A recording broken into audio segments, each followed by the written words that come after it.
Эми кадимки балырдан жер семирткич жасалат. Ош технологиялык университетинин студенти Мухаммед Алиджанов балырдан минералдык зат өндүрүп, окуу жай менен бирге сатка чыгаруу алдында турат. Ал жергиликтүү суу сактагычтардан жана көлмөлөрдөн чогултулган жашыл балырларды атайын лабораториялык шартта кайра иштетүү аркылуу өсүмдүктөр үчүн эң керектүү органикалык азыкталган.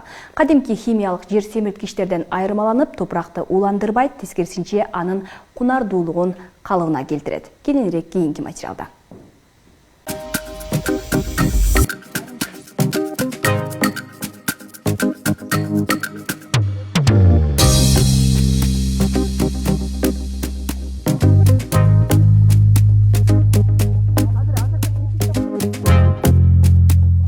Кадимки жашыл балырлар эми айыл чарбасына жер семирткич катары пайдаланылат. Ош технологиялык университетинин студенти Мухаммед Алиджанов балырдан минералдык жер семирткич өндүрүп чыкты. Ал алгач сыноодо колдонуп, бир нече ай бою өсүмдүктөрдүн ар кандай түрлөрүнө тажрыйба жасап көргөн, жыйынтыгында түшүмдүүлүк жогорулап жана өсүмдүккө пайдалуулугун байкаган. Ооба, биз сынап көрдүк.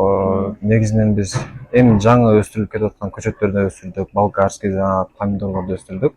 Аларды өстүргөндө биз кандай эмелерди байкадык. То есть алар мындай жери тез кургап калбайт да. Булар кургандан кийин ал жанындагы мындай влажностьти сактап турат да. Еще буларга тез өстү, анан кургап калбады жеричи. Берги жөн сууга караганда булар менен өстүргөн өсүмдүктөр тез өстү.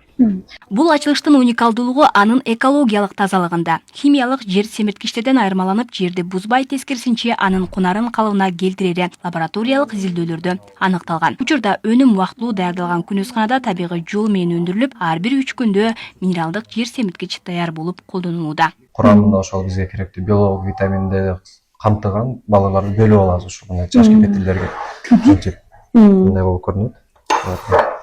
Ушинче бөлүп алгандан кийин булар уже таза культура болуп эсептелет. Ошентип аны өстүрө беребиз. Буларды уже кийин чоң емкустарга эгебиз. Ошентип алар көбөйөрөт. 3 күндүн ичинде ошентип даяр болот. Лабораториялык сыноодон өткөн бул долбоор эми чоң өндүрүшкө багытталганы турат. Студент өзү билим алган Ош технологиялык университети менен биргеликте өнүмдү массалык түрдө чыгаруу жана рынокко алып чыгуу аракеттерин көрүүдө. Бул өстүрүү боюнча ушундай сунуштап эмелдик. Негизинен бизде азыр ушу масштабтык өлчөмгө өтүшүбүз керек. Биздин максатыбыз бул буйруса тез эле болот. Ошондо буйруса бир сутканын ичинде 250 литрден 300 литрге чейин өлчөмдөгү биз продукцияны чыгарсак болот. Андан кийин болсо ошол тиешелүү мамлекеттик структуралар менен байланышып, департаменттер менен сүйлөшүлүп, мына келишимдер түзүлүп, анан ушу биздин университет буну даяр биологиялык препарат катары сунуштайбыз деген. Ошондо деген биздин продукция бул жанагы сертификациядан өтүш керек.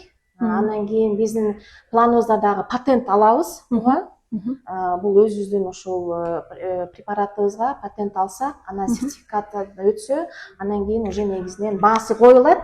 Дагы бир топ ушундай бир процедуралар бар экен. Ошолордон кийин анан ошо сатыкка коюп, ошо фермердик чарбаларга сунуштайбыз. Мында чеки зат катары өлкөдөгү көлмөлөрдөн, дарыялардан балырлар чогултулуп, кайра иштетүүдөн өтүп, эң керектүү өсүмдүк үчүн органикалык азык бөлүнүп алынат. Балырлардын түрлөрү өтө көп. Бизге болгону ушу эки балыр менен иштесек бизге жетиштүү болот. Бул хлорелла балыры, анан кийин синедес. Ушинтип монтип көлчүктөн жыйып келишет. Анан кийин биз буларды алып келип, буларды микроскоптон текшерип, анан кийин бизге мынасы керек экен деп алып келип, анан кийин ошону көбөйтө баштайбыз. Дүйнөлүк айыл чарбасында балырлардан айрыкча спирулина жана хлорелла сыяктуу түрлөрүнөн жер семирткич жасоо эң кирешелүү жана заманбап багыттардан бири. Мындай өнүмдөр чет өлкөлөрдөн абдан кымбат баада импорттолуп келет. Ал эми Ошто иштелип чыккан бул өнүм толугу менен биздин климатка жана топурактын өзгөчөлүгүнө ылайыкташтырылган. Анан буларга дагы көбүрөөк мындай биомассаны бериш үчүн буларга газ беребиз, CO2 газын беребиз. Алмагүл Багызы, Тимурлан Эрнис уулу, Ош ТВ. Магний, калий, фосфор деген